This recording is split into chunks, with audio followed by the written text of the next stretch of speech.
Right. The point of this video today is to explain why I've had to come out of my care work job that I've done for 9 years.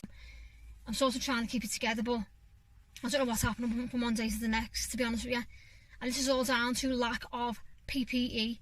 There was no protection. I didn't even get a phone call off any member of the higher people who take care of the care services. We're taking care of service users, but who's taking care of us? Because my life was in my hands, and I explained this, I was upset on the phone.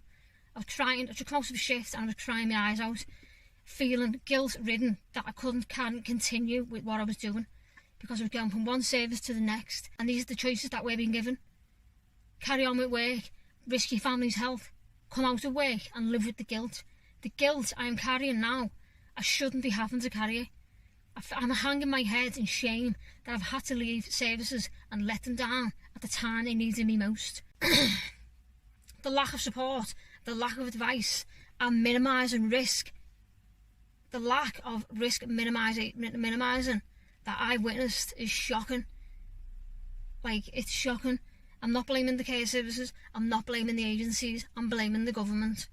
The government who's seen this go off. It went off in Wuhan, then it went off in Italy. So I'm wondering why, by the time it got to the UK, there was not, at minimum, there should have been PPE, supplies, and that's how I feel, and I feel devastated. I've had to come out to work.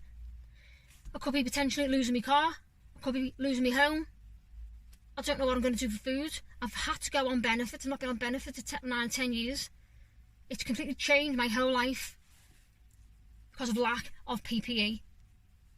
The animating out there, you put the telly on and it's out there. There's plenty of PPE. There's not.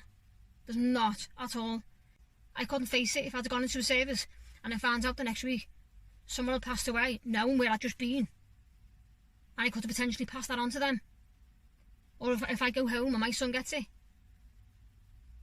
It's not right. They're supposed to be minimising the risk.